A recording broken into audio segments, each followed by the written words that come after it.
وی ویل زه رسول الله صلی الله علیه وسلم را لېږلی یم ترڅو تاسو ته ووایم چې مسلمه کذاب کومې خبرې کوي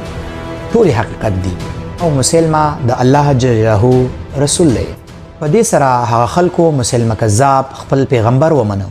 له دې نه مخکې چې خلکو ته د مسلمه کذاب حقیقت معلوم شي، هغه د اسلام مهم اساسات له منځه یوړل، لکه شراب حلال وګڼل، فحاشي عامه کړه او 5 وخت لمونځ 3 وخت راکوز کو، د سحر او ماخوستن لمونځ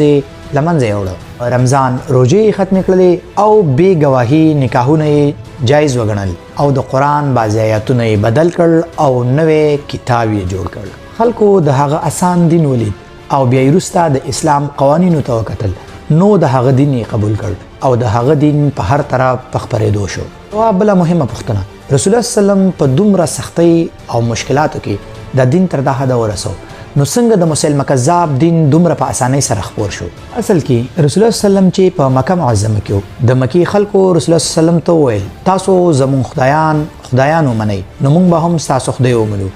او تا به خپل سردار وټاکو. رسول الله صلی الله علیه وسلم ورته وویل که چېرته تاسو ماته لمر په یو لاس او سپوږمۍ په بل لاس کې راکړئ، بیا به هم زه ستاسو خدای ونه منم. نو په دې سره د مکې خلکو په مسلمانانو سخت ظلمونه شروع کړل، لیکن مسلمه کذاب د دې هر څه برعکس کار وکړ او د هرې قبیلې خدای ومنو او د هغوی بد رواجونه یې هم قبول کړل، چې لامل یې دا و چې د هغه دین ټولو خلکو قبول کړ او هغه یې خپل پیغمبر ومنو. لږ وخت بعد مسلمه کذاب رسول الله صلی الله علیه وسلم ته یو خط ولیږه چې پکې لیکلي ول مسلمه د الله د رسول له طرف نه،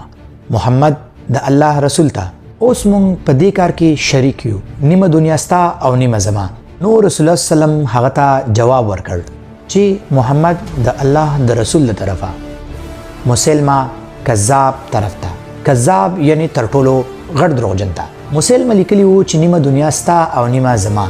رسول الله صلی الله علیه وسلم دغه په جواب کې ورته وویل دا دنیا نستا ده نه زما، دا یوازې د الله جل جلاله ده او د هغه خوښه چې چاته یې ورکوي. رسول الله صلی الله علیه وسلم په ژوند کې د مسلمه کذاب دومره جرأت نه و چې هغه بغاوت وکړي، مګر د وفات نه وروسته فوراً یې بغاوت وکړ. د ټولو بغاوتونو د ختمېدو دپاره حضرت ابوبکر صدیق رضی الله عنه 11 لښکرې جوړې کړې او د هغه ټولو بغاوتونو د ختمېدو نه وروسته اخر کې حضرت ابوبکر صدیق رضی الله عنه حضرت خالد بن ولید رضی الله عنه ته امر وکړ چې لاړ شه او مسلمه کذاب ختم کړه. خالد بن ولید رضی الله عنه د 14,000 لښکر سره